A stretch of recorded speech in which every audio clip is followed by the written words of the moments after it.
जय हिंद दोस्तों, कैसे हैं आप लोग। मैं आशा करता हूँ आप लोग मस्त होंगे, तंदुरुस्त होंगे और अपने पठन पाठन में एकदम लगे होंगे, व्यस्त होंगे। आज हम बात करेंगे आरआरबी टेक्नीशियन ग्रेड 1 और ग्रेड 3 के बारे में, जिसका एग्ज़ाम आप लोगों ने 6, 9 और 10, 13 तारीख को सफलतापूर्वक दे चुके हैं। हालांकि एग्ज़ाम काफ़ी अच्छे तरीके से कंडक्ट करा गए, कहीं भी किसी प्रकार का फर्जीवाड़ा या टेक्निकल इशू, पेपर लीक का मामला देखने को नहीं मिला है। यानी कि आपका जो एग्ज़ाम आरआरबी ने कंडक्ट कराया है इस बार काफ़ी अच्छे से कंडक्ट कराया है। बात करते हैं आंसर की को लेकर कि हमारा आंसर की कब तक जारी होने की संभावना है, कब जारी होगी आंसर की, सेफ स्कोर क्या रहना है, जो काफ़ी बहुत से बच्चों का मन में एक डाउट है कि डीबी के लिए सेफ स्कोर क्या है, प्लीज़ बता दीजिए। डीबी के लिए क्या रहने वाला है, कितना पर कट ऑफ जाने वाला है, डीबी के लिए क्या होने वाला है, डीबी के लिए कैटेगरी वाइज कट ऑफ क्या रहने वाला है, जोन वाइज कट ऑफ क्या रहना है। काफ़ी बच्चों का ये मैसेज आ रहा है। तो बात किया जाए इसमें, फिर में बताएंगे कि पीसीएम वालों का अलग से जाने वाला रहता है, ट्रेड वाइज, ट्रेड में भी अलग अलग ट्रेड का अलग अलग कट ऑफ जाती है। तो सारा डाउट इस वीडियो में हम क्लियर करने वाले हैं, तो वीडियो को शुरू से अंत तक जरूर देखिएगा। और सबसे बड़ी डाटा इस बार निकल कर आई कि 39% ऐसे कैंडिडेट हैं जो पासिंग अंक से भी कम है। यानी कि जो लोग कहते हैं कि इतना ज़्यादा कट ऑफ नहीं जाएगा, कि इतना कम नहीं जाएगा, उन लोग के लिए काफ़ी बेहद यह वीडियो होने वाला है। बात करेंगे all zone wise and category wise cut off क्या रहने वाला है, उसके बारे में बात करेंगे। यानी कि आरआरबी टेक्नीशियन जो जितना भी अभी तक आपके मन में डाउट है, सारा डाउट क्लियर करने वाले हैं। अगर चैनल पहली बार विजिट किया हो तो चैनल को सब्सक्राइब कर सकते हो, बेल आइकन दबा सकते हो, क्योंकि रेलवे टेक्नीशियन ग्रेड 1 और ग्रेड 3 से जुड़ी कोई भी इन्फॉर्मेशन आती है, रिजल्ट के रिगार्डिंग हो या उत्तर कुंजी के रिगार्डिंग हो या किसी के रिगार्डिंग में कुछ भी इन्फॉर्मेशन नोटिस निकलेगी, तो सबसे पहले आपको इसी चैनल पर देखने को मिलेगी। तो सबसे पहले बात करते हैं इसमें टोटल पोस्ट को लेकर। तो टोटल पोस्ट इसमें मैं बात करूँ तो 6238 में टोटल पोस्ट थे। कितने? 6238 है, जिसमें ग्रेड 1 के लिए 183 और ग्रेड 3 के लिए 6055 पोस्ट इसमें शामिल है, पद शामिल है। टोटल फॉर्म अप्लाई की बात किया जाए तो 8 लाख करीब में टोटल फॉर्म इसमें अप्लाई किए गए हैं। टोटल प्रेजेंट कैंडिडेट की बात किया जाए, कितने बच्चे उपस्थित हुए हैं एग्जाम में, तो लगभग बात किया जाए तो 4,10,000 के करीब में टोटल ऐसे कैंडिडेट हैं जो इस परीक्षा को दिए हैं। यानी कि ऑल जोन वाइज बात किया जाए या ऑल ओवर इंडिया में टोटल 4 लाख ऐसे स्टूडेंट थे जो इस परीक्षा को दिए हैं, और वो अभी है अपना ज्वाइनिंग का इंतज़ार करेंगे या रिजल्ट का इंतज़ार करेंगे। सारा वही 4 लाख करेंगे, 8 लाख से कोई लेना देना दूर दूर तक नहीं है।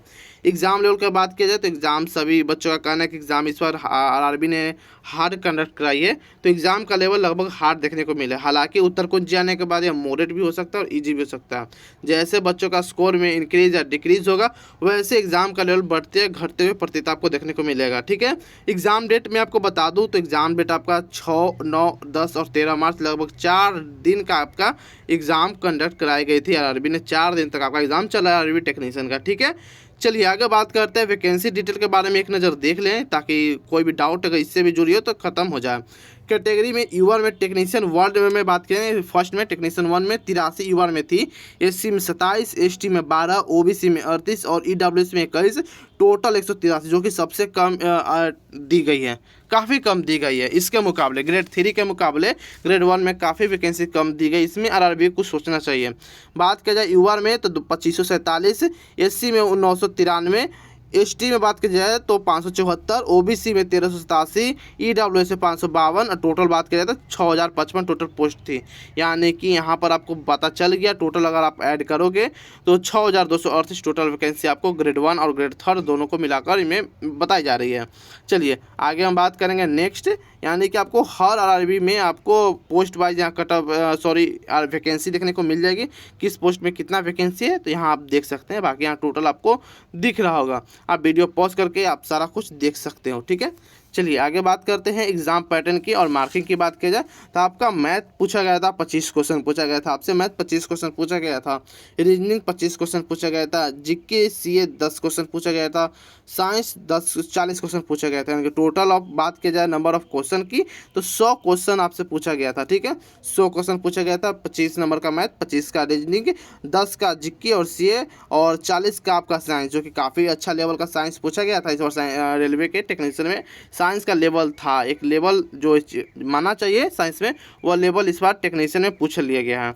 बात करते हैं एग्जाम पैटर्न को लेकर, तो आपका 100 क्वेश्चन 100 मार्क्स के थे, यानी कि एक क्वेश्चन के लिए 1 मार्क्स निर्धारित थी, बाकी निगेटिव मार्किंग भी इसमें बताई जा रही है। ठीक है, इसमें निगेटिव मार्किंग भी है। ये मैं बात कर रहा हूँ ग्रेड 3 के लिए, जो आपको यहाँ पर सारा सब्जेक्ट का शो कर रहा है, या ग्रेड 3 के लिए। बात की जाए ग्रेड 1 में, तो ग्रेड 1 में टाइम, क्वेश्चन और मिनट सब कुछ सेम है, समय भी सेम है, क्वेश्चन भी सेम है, मार्किंग भी सेम है। बस थोड़ा सा यह बेसिक कंप्यूटर एप्लीकेशन बढ़ जाती है, और सेकंड इंजीनियरिंग ड्राइंग वगैरह जो बेसिक साइंस होता है ट्रेड से रिलेटेड, वह कुछ थोड़ी सी बढ़ जाती है। बाकी सारा क्राइटेरिया सेम होती है ग्रेड 1 और ग्रेड 3 के लिए। ठीक है, आई होप यहाँ तक आपका सारा डाउट क्लियर हो चुका होगा। फिर भी कोई डाउट है तो कमेंट सेक्शन के माध्यम से आप उनसे पूछ सकते हो। बात करते हैं नेक्स्ट, यानी कि अब स्टेज ऑफ सिलेक्शन प्रोसेस के बारे में बात करेंगे। तो सबसे पहले स्टेज में CBT 1 कराया जाता है, जो आपका सफलतापूर्वक ले लिया गया है। अब बारी आती है डॉक्यूमेंट वेरिफिकेशन के, फिर उसके बाद DME यानी मेडिकल एग्जाम के बारे में। आपका फिर मेडिकल एग्जामिनेशन होगा। बात की जाए तो इसमें 1/3 का निगेटिव मार्किंग भी है, 100 क्वेश्चन 100 मार्क्स का था। CBT 1 qualify have to present their का डॉक्यूमेंट वेरिफिकेशन, यानी कि अगर आप CBT 1 में CBT में क्वालिफाई कर जाते हो तो फिर उसके बाद डॉक्यूमेंट DV के लिए आपको बुलाया जाएगा। उसके बाद DV में अगर आप अच्छे से सफलतापूर्वक पास कर जाते हो, DV में सारा डॉक्यूमेंट आपका सही पाया जाता है, उसके बाद मेडिकल एग्जाम के लिए आपको बुलाया जाता है। तो आई होप यहाँ तक भी आपका सारा डाउट क्लियर हो चुका है इस स्लाइड से भी जुड़ी। तो नेक्स्ट बात करते हैं शिफ्ट वाइज डिफिकल्टी एनालिसिस के, जो मैं आपको पहले बताया था कि मैं सारा डाउट क्लियर करूँगा, तो सारा डाउट क्लियर करूँगा। फिर 6 मार्च को बात की जाए, फर्स्ट शिफ्ट आपका hard level, second shift hard और थर्ड आपका मॉडरेट टू हार्ड। 9 मार्च की बात की जाए, first shift moderate, second shift moderate to hard, third shift moderate पूछा गया था। 10 March first shift hard level, second shift moderate और थर्ड शिफ्ट हार्ड पूछा गया था। 13 मार्च की बात करें तो first shift moderate, second shift moderate to hard और थर्ड शिफ्ट मॉडरेट पूछा गया था। चलिए, बच्चों का यहाँ एक बहुत से जो काफ़ी डाउट होती है बच्चों को इसमें लेकर कि नहीं सर, मेरा आप जो बता रहे हो मॉडरेट नहीं, मेरा हार्ड था। या बहुत से बच्चे कहते हैं कि नहीं आप गलत बता रहे हो, मेरा हार्ड सेकंड शिफ्ट हार्ड नहीं, सेकंड शिफ्ट मॉडरेट था। या किन्हीं को मॉडरेट वाला हार्ड लगता है, हार्ड वाला मॉडरेट लगता है। देखिए, यह वास्तविक बात की जाए तो आपकी और हमारी तैयारी पर निर्भर करती है कि कैसा मेरा पेपर रहा है। लेकिन जो फाइनल डिसीजन है वो विभाग ही लेगा, नॉर्मलाइजेशन तो विभाग के करना है। तो बच्चों का भी जो रिव्यू देखने को मिला इस अनुसार ये बताया गया। देखिए, बाकी जो आंसर किया है कि उसके बाद खेल पलट सकता है, कुछ भी हो सकता है। आंसर किया आने के बाद हार्ड वाला मॉडरेट बन सकता है, या मॉडरेट वाला और टफ बन सकता है, ये टफ वाला इजी भी बन सकता है। तो आंसर किया नहीं दीजिए, इसमें डाटा में कुछ ना कुछ प्रभाव जरूर देखने को मिलेगा। बाकी यहाँ तक आपका सारा डाउट क्लियर हो चुका होगा।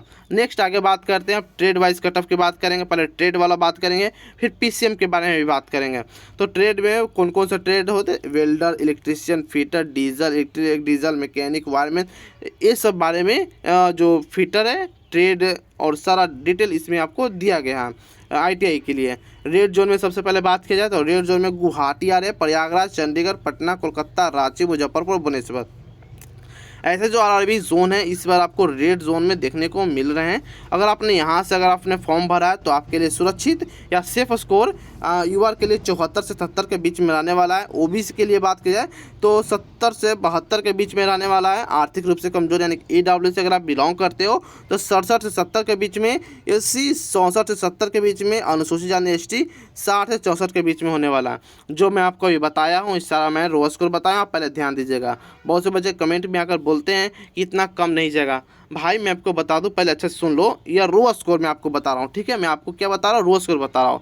रो स्कोर आने के बाद आपका जो अगर आंसर की में कोई ऑब्जेक्शन होगा उसमें आपको ऑब्जेक्शन का मार्क्स मिलेगा। पहला क्या, ऑब्जेक्शन का मार्क्स मिलेगा। सेकंड जो आपका नॉर्मलाइजेशन होगा जोन वाइज या कैटेगरी वाइज, हर RRB में कुछ ना कुछ नॉर्मलाइजेशन देखने को मिलता है, तो उसमें आपको नॉर्मलाइजेशन भी देखने को मिलेगा। तो यहाँ कम नहीं होगी, 74 वाले आ जाएंगे, 82 पर भी आ सकते हैं, 86 पर आ सकते हैं, तो आपका कट ऑफ सेम हो जाती है। मैं बात कर रहा हूँ रो स्कोर की, तो ध्यान दीजिएगा दिमाग से कि मैं आपको रो स्कोर की मैं बात किया हूँ। ठीक है, बात करते हैं ग्रीन जोन में कौन सा बार RRB जोन रही है। तो ग्रीन जोन मुजफ्फरपुर, भुवनेश्वर, रांची, गोरखपुर, मुंबई और चेन्नई, अहमदाबाद, बेंगलोर, अजमेर, भोपाल, सिलीगुड़ी, तिरुवनंतपुरम, सिकंदराबाद, बिलासपुर, मालदा, जम्मू कश्मीर ऐसे जोन है इस बार जो कि ग्रीन जोन में देखने को मिली है। ये सब सारे जोन ग्रीन जोन में है। बात करते हैं ग्रीन जोन का कट ऑफ क्या रहने वाला है। तो UR से अगर 70 से 72 अगर आप ठीक ठाक है, क्वेश्चन अटैम्प्ट किए हो या मार्क्स भी है तो टेंशन नहीं लेना है, सही है। क्वेश्चन या मार्क्स दोनों तो सेम ही है, तो टेंशन लेने की जरूरत नहीं है। OBC 78 से 70, 68 से 70, EWS 64 से 68, SC 59 से 62, ST 55 से 58 के करीब में अगर आपका क्वेश्चन या मार्क्स दोनों करीब में लमसम में सही आ रहा है तो टेंशन लेने की जरूरत, आप सेफ स्कोर हो, टेंशन लेने की कोई ज़रूरत नहीं है, आप DV के लिए एलिजिबल हो। ठीक है, तो यहाँ तक आपका सारा डाउट क्लियर हो चुका होगा। मैं फिर बात कर रहा हूँ, मैं यहाँ रो स्कोर की बात कर रहा हूँ, इसमें नॉर्मलाइजेशन बोनस मार्क्स दोनों मिलना भी बाकी है, तो आप कट ऑफ लगभग 10 आगे बढ़ सकती है। बात करते हैं 12वीं पर जो PCM कट ऑफ, उसका रो मार्क्स में बात कर रहा हूँ, ठीक है। मैं यहाँ शो भी कर दिया हूँ, रो मार्क्स यहाँ बात कर रहा हूँ। बात करते हैं रेड जोन में कौन कौन से शहर आने वाले हैं, तो मुंबई, प्रयागराज, मालदा, भुवनेश्वर, रांची, सिलीगुड़ी, गुवाहाटी, कोलकाता, बिलासपुर, चंडीगढ़, ये सब जो सारे जोन है RRB जोन इस बार आपको रेड जोन में देखने को मिल रही है, ठीक है। यहाँ कट ऑफ के बारे में बात किया जाए तो अगर यूवर से 82-84 अचीव कर रहे हो तो ठीक है। OBC में 70 से 71, 77 से 81, EWS 74 से 76, SC 70 से 73, ST 64 से 68 अगर आप नंबर ला रहे हो तो ठीक है। मैं बात कर रहा हूँ रो मार्क्स की, तो अब जरूर ध्यान दीजिएगा। रो मार्क्स में अभी क्या क्या इंक्लूड होगा, बोनस मार्क्स इंक्लूड होगा, फिर इंक्लूड होगा नॉर्मलाइजेशन इंक्लूड होगा। तो ये सारा कुछ इंक्लूड होने के बाद अब कट ऑफ में कुछ वृद्धि तो जरूर होगी दोस्तों, ठीक है। यह मैं जो जितना ही बात कर रहा हूँ रो स्कोर की बात कर रहा हूँ, इससे ज़्यादा रो स्कोर नहीं जाएगी। आप लिख के ले लीजिए या 110% आप स्क्रीनशॉट लेकर रख सकते हैं। इससे ज़्यादा नहीं जाएगी तो मतलब कि नहीं जाएगी, ठीक है। बात करते हैं ग्रीन जोन वाले शहर को लेकर, तो ग्रीन जोन में अहमदाबाद, भोपाल, बेंगलोर, सिकंदराबाद, अजमेर, चेन्नई। अगर इतना आपका इस जोन से आप अगर भरे फॉर्म तो आपके लिए सेफ स्कोर यार आने वाला है, जो कि युवा से 75-77, OBC 71 से 73, EWS 68-70, SC 64 से 68, ST 60 से 63 के बीच में अगर आपका नंबर बन रहा है तब DB के लिए 110% एलिजिबल हो। बाकी आप कमेंट सेक्शन के माध्यम से जरूर बताइएगा आपका अनुमानित स्कोर क्या है, कमेंट में जरूर बताइएगा। आपका जोन कौन सा था और आप किस कैटेगरी से परीक्षा दिए थे, ये कमेंट भी हमें जरूर बताइएगा। एक दूसरे को कमेंट देखकर ये पता चल जाता है कि वास्तविक में क्या सभी लोग अटेम्प्ट किए, सेफ स्कोर क्या रहा है, एवरेज बच्चा का स्कोर क्या देखने को मिला, कमेंट में आप लोग जरूर बताएगा। बाकी और भी इन्फॉर्मेटिव वीडियो के लिए आप हमारे चैनल को सब्सक्राइब कर सकते हैं, बेल आइकन दबा सकते हैं। मैंने सारा डाउट क्लियर कर दिया, तो RRB टेक्निक से जुड़ी कोई भी अगर डाउट है तो कमेंट सेक्शन के माध्यम से पूछ सकते हैं। बाकी और इन्फॉर्मेटिव वीडियो के लिए आप हमारे चैनल को सब्सक्राइब कर सकते हैं, बेल आइकन दबा सकते हैं। टेक्नीशियन जुड़ी कोई भी अगर इसके रिगार्डिंग, रिजल्ट के रिगार्डिंग, आंसर के रिगार्डिंग नोटिस निकलेगी तो सबसे पहले हमारे चैनल पर आपको देखने को मिलेगी। तो फिर मिलते हैं कोई और इन्फॉर्मेटिव वीडियो में, तब तक के लिए जय हिंद, जय भारत दोस्तों।